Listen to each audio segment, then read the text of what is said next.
వైఎస్ఆర్సీపీ సభ్యులపై AP assembly speaker Ayyanna Patrudu ఆగ్రహం వ్యక్తం చేశారు. వారి సభకు దొంగల్లా వచ్చి సంతకాలు చేసి వెళ్లిపోతున్నారని మండిపడ్డారు. ఇది సరైన పద్ధతి కాదన్నారు. ప్రజాప్రతినిధులుగా ఎన్నికైన సభ్యులు గౌరవంగా సభకు రావాలని, సమస్యలపై మాట్లాడాలని సభాపతి వారికి సూచించారు. ప్రతిపక్షానికి చెందిన గౌరవ సభ్యులు ప్రశ్నలు వేస్తున్నారు, రావట్లేదు. దాని మీద కారణం ఏంటంటే వాళ్ళు ప్రశ్నలు వేయడం వల్ల మరొక ఇద్దరు మెంబర్స్కి మాట్లాడే అవకాశం పోతుంది. అది సమంజసం కాదు ప్రజాస్వామ్యంలో. కానీ ప్రశ్నలు అడగడానికి సభలో ఉండటం లేదు. మీరు చూస్తూనే ఉన్నారు, ప్రశ్నలు వస్తున్నాయి, వాళ్ళు సభలోకి రావట్లేదు. ఈ కారణంగా సభలో ఎవరో ఒకరి ద్వారా మరో 2 ప్రశ్నలు అడిగే అవకాశం కోల్పోతున్నారు. ఇది చాలా దురదృష్టకరం. సభకు ఎన్నికైన గౌరవ సభ్యులు సగర్వంగా సభకు రావాలి. ప్రజలు ఎన్నుకున్నారు మిమ్మల్ని, సభలోకి వెళ్ళి మా సమస్య మాట్లాడమని. సభకు రావాలి. ఎవరికి కనిపించకుండా వచ్చి సభ్యులు హాజరు పట్టికలో సంతకాలు చేసి వెళ్ళిపోతున్నారండి, దొంగల్లాగా వచ్చి.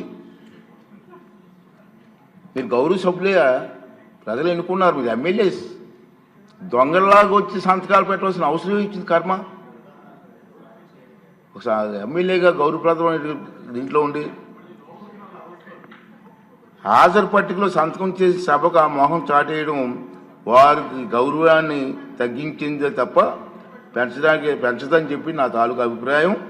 వీరిలో ముఖ్యంగా నా దృష్టికి వచ్చింది వై బాలనాగరెడ్డి గారు, తాటిపర్తి చంద్రశేఖర్ గారు, రేగం లింగం గారు, మత్స్యలింగం గారు, విరూపాక్ష గారు, మత్స్యరాజ విశ్వేశ్వరరాజు గారు, ఆగిపాటి అమర్నాథ్ రెడ్డి గారు, దాసరి సుధ గారు.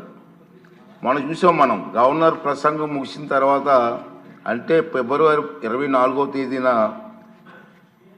తేదీ తర్వాత వేరు తేదీల్లో అటెండెన్స్ రిజిస్టర్లో సంతకాలు పెట్టేట్టు నా దృష్టికి వచ్చింది. అంత దొంగచాటును వచ్చి ఒక దొంగల మాదిరిగా సంతకాలు పెట్టవలసిన అవసరం లేదు. కానీ వారు ఎవరు కూడా నాకు సభలో కనిపించలేదు. సంతకాలు ఉన్నాయి కానీ సభలో కనిపించారండి మీకు ఎవరికన్నా? నాకైతే కనిపించలేదు. ఇది ఎంతవరకు సమంజసం వారే నిర్ణయించుకోవాలి.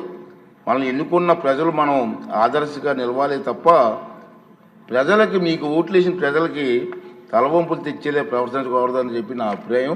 ఈ సభ ముందు పెట్టాలని చెప్పి నేను ఈ 2 విషయాలు మీకు తెలియజేస్తానండి.